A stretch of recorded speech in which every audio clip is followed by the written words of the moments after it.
Geniuses, almost by definition, are outliers, outsiders. To use the metaphor of today, they think outside the box. They're nonconformists, rebelling against the status quo. Galileo Galilei was a rebellious genius in science. Karl Marx rebelled against the capitalist economic system. Andy Warhol against traditional museum-type art, and Beethoven against the norms of classical music. Harriet Tubman and Nelson Mandela fought against racial injustice. Muhammad Ali protested against the Vietnam War. Martin Luther rebelled against the Roman Catholic Church and established the first Protestant religion. Jeff Bezos seemed to be speaking for all these rebels when he said, quote, "If you want to be understood at all times, don't do anything new." Who are some of the rebellious geniuses of today? Well, certainly one on almost everyone's list would have to be Elon Musk. Musk has rejected established orthodoxy in regard to automotive transportation, and he rebelled against state and county ordinances during the COVID pandemic, as well as against the rules set up by the U.S. Securities and Exchange Commission. In the biological sciences, consider chemist Katalin Karikó, whose work in directing mRNA and gene sequences to suppress viruses facilitated the appearance of the Pfizer and BioNTech COVID vaccine. Her work was initially laughed at, her grant applications denied, and the articles she submitted rejected. Eventually, both Pfizer and BioNTech listened, and Dr. Karikó is now mentioned as a future Nobel Prize winner in chemistry. Of her team at the time, however, it was said, well, we were screaming a lot, but no one would listen, end quote. Now, of course, people do. Two iconoclastic artists also come to mind. One is the late Jean-Michel Basquiat, who began as a rebellious graffiti sprayer, defacing the status quo of public and private buildings, but became mainstream to the point that one of his works on canvas can now sell at established galleries in New York City for over $100 million.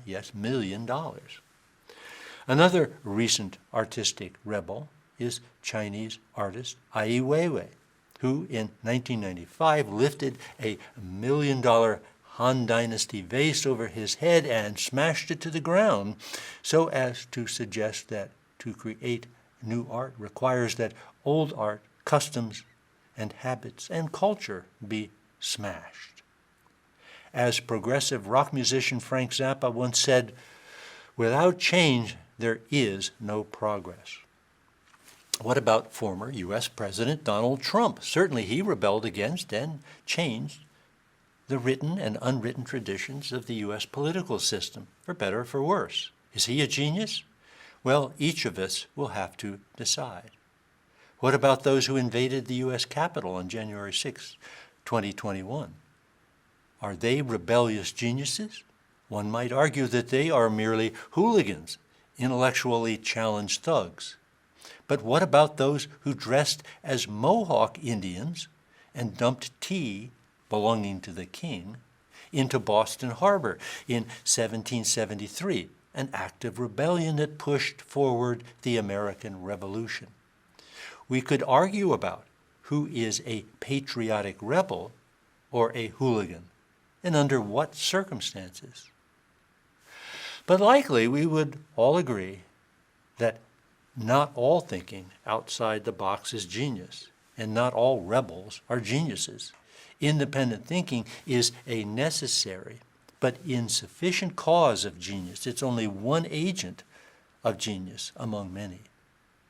To think outside the box, some geniuses seem to have dropped outside the box, dropped outside the system of formal education, dropouts.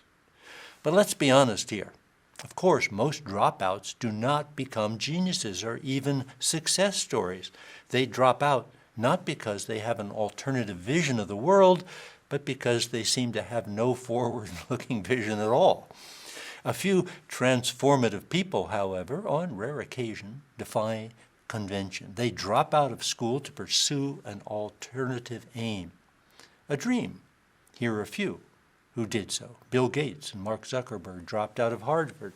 Steve Jobs out of Reed College. Bob Dylan out of the University of Minnesota. Lady Gaga out of NYU, New York University. Oprah Winfrey from Tennessee State. Jack Dorsey, founder of Twitter and Square, dropped out twice of two different colleges.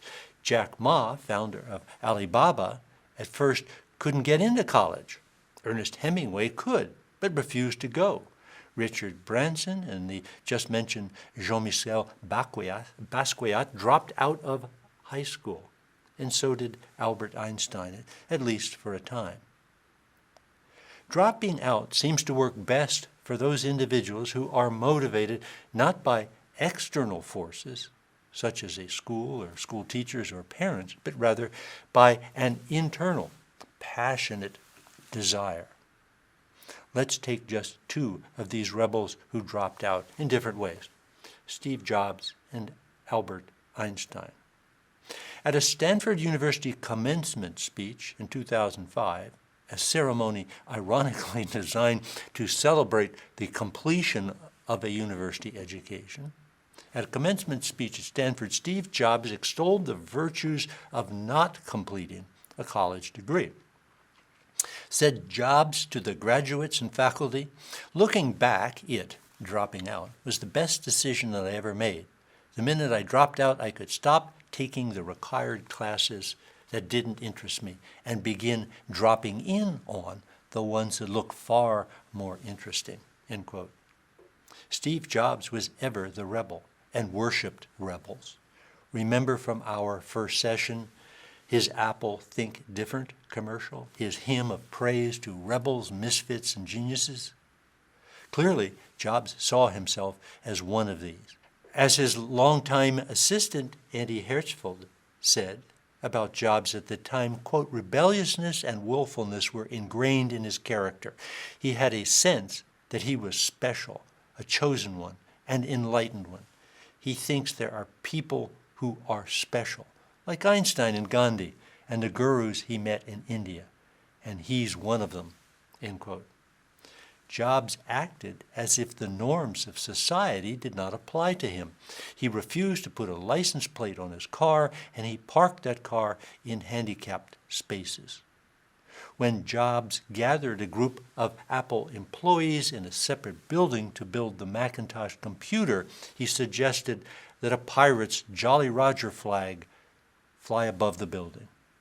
The Jolly Roger flew again at Apple's headquarters on the 40th anniversary of the company. Jobs also said rhetorically, "Why join the Navy when you can be a pirate?"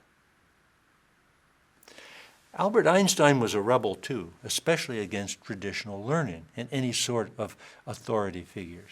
He didn't respect his teachers, and they didn't respect him. Einstein thought learning should be fun, and he said this about his earliest teachers, quote, "The teachers at the elementary school seemed to me like drill sergeants, and the teachers at the high school like lieutenants." And he later added, "The systematic training in the worship of authority was supposed to accustom pupils at a very early age to military discipline, and it was particularly unpleasant," end quote. One of Einstein's teachers said to him, "Your mere presence here spoils the respect of the class for me," end quote.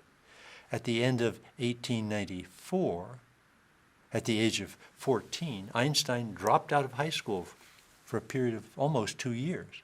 But Einstein was smart enough to intuit that before you can think outside the box, you have to know what's inside the box. Thus, Einstein self-educated for almost 2 years and did a year of prep school before coming back to school, enrolling in a prestigious technical university, Eidgenössische Technische Hochschule, ETH, in Zurich, the Swiss equivalent of MIT. But even here, Einstein was rebellious. When the professors handed out materials in class, Einstein would roll them up in a ball and conspicuously throw them in a wastebasket. When he finally finished his education at ETH, None of his professors would write a letter of recommendation for him, and thus he languished with no permanent job for 4 years. Says biographer Walter Isaacson of that period, quote, "The faculty were acutely aware of Einstein's impudence, but not his genius." In 1953, when accepting an award for nonconformity in scientific matters, Einstein thanked the donors by saying, quote, "It gives me great pleasure to see the stubbornness of an incorrigible nonconformist warmly acclaimed," end quote. Indeed, an incorrigible nonconformist who sticks his tongue out at the world. But as always happens to geniuses who do, in fact, change the world, the iconoclast becomes the icon. The outsider becomes the insider. That was true of Einstein, the rebellious student who went on to revolutionize physics, as well as Andy Warhol, who revolutionized the world of art. Consider that in 1962, Andy Warhol's Campbell soup cans were thought to be so radical that no one would buy them. I repeat, no one would buy them. Eventually, someone did, the art dealer Irving Blum. In 1996, Blum sold the collection to the Museum of Modern Art in New York for $15 million. Some 20 years later, in 2007, Warhol was so accepted that he had become literally a pillar of the official traditional establishment, as shown here in Edinburgh, Scotland, at the entrance to the Royal Academy of Art. From rebel to icon. But the new icon then engenders the next rebel. This is the dialectic, the yin and yang, between the status quo and rebellion, between the status quo and dynamic change.